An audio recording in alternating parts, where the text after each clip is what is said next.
for someone who wishes to follow in the footprints of the Good Shepherd, Jesus Christ of Nazareth. It's a very profound message. It's a very pivotal point in the life of a Christian. And that pivotal point and that profound message is one word which the Lord is trying to send across and get everyone to come to this realization.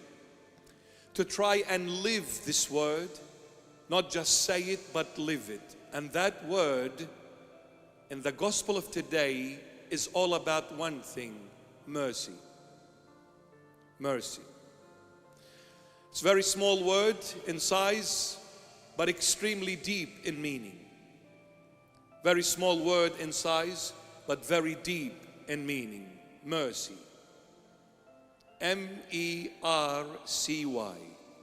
And I pray to the Lord that I've spelled it correctly. M-E-R-C-Y.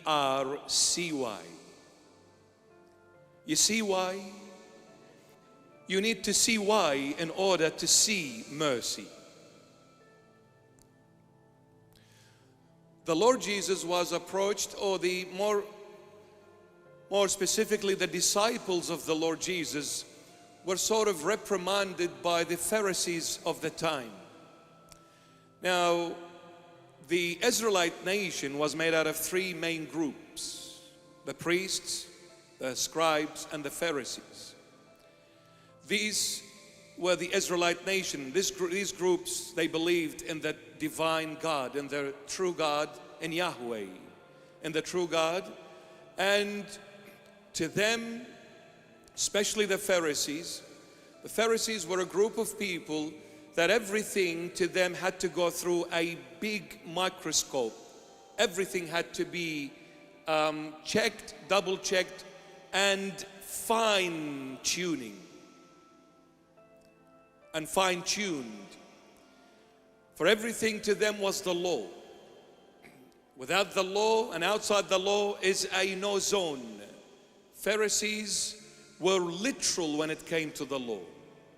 And that's where the danger is. That's where the danger is when you take the law of God in the literal sense. Because let us not forget, if you only hold on to the law and the law only, definitely in the law there is no mercy.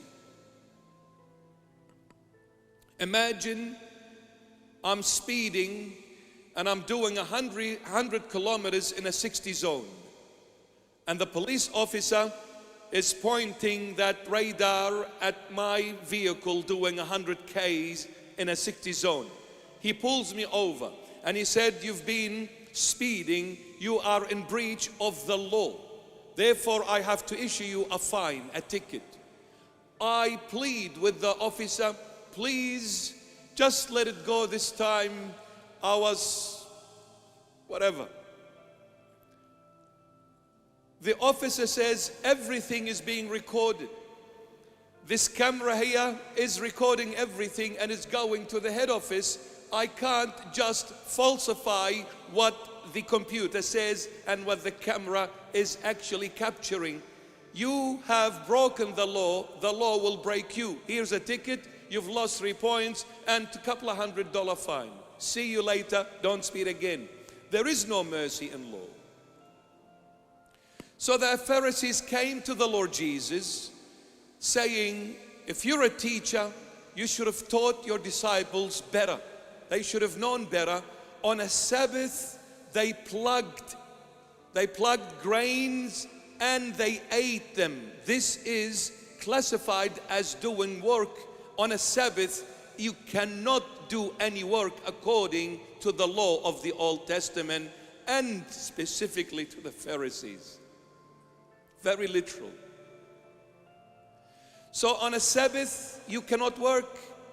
You need to sanctify Sabbath. This is for God. This day is for God. You go and worship Him. You drop everything and you dedicate this day for God and God only.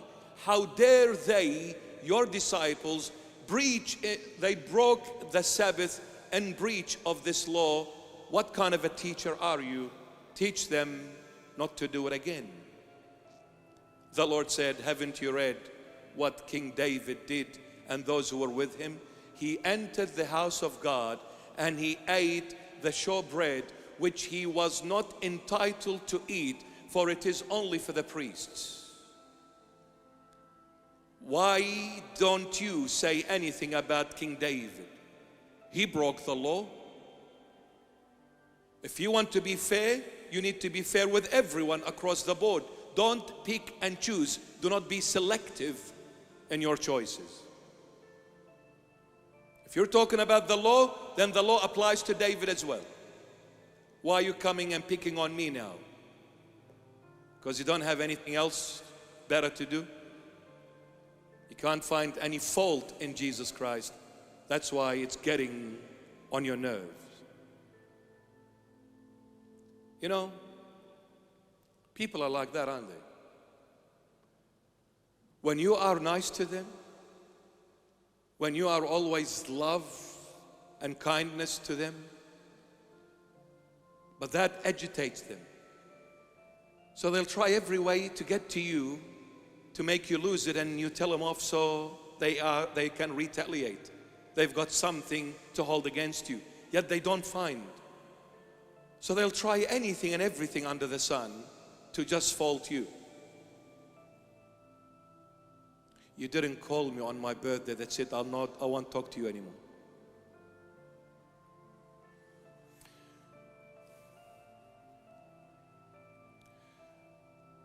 The Lord Jesus says, if you have a sheep and that sheep falls into a well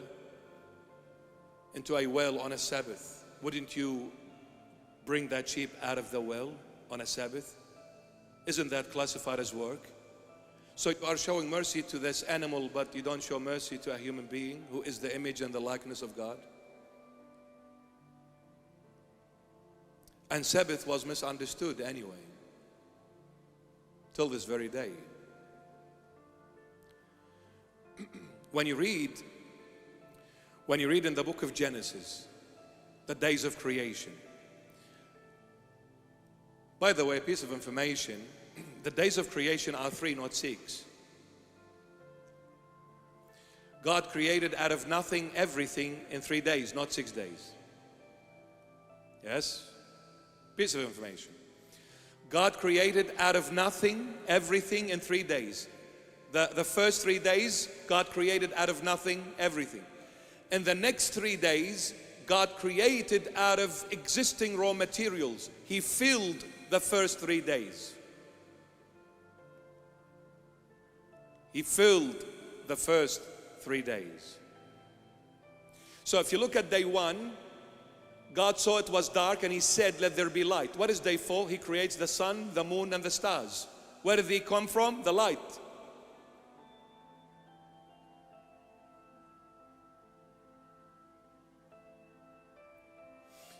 So day 1 goes hand in hand with day 4. Day 2 goes hand in hand with day 5. Day 3 goes hand in hand with day 6. But the days of creation are 3. The other 3 filling the first 3. He filled the first 3. But on the Sabbath, on the 7th day, which is Shabbat. In Aramaic, Syriac, we call it Shabtha. In Hebrew, Shabbath. Shabbath, literally, the word literally transliterate into serenity, peace, rest. Shabtha, rest.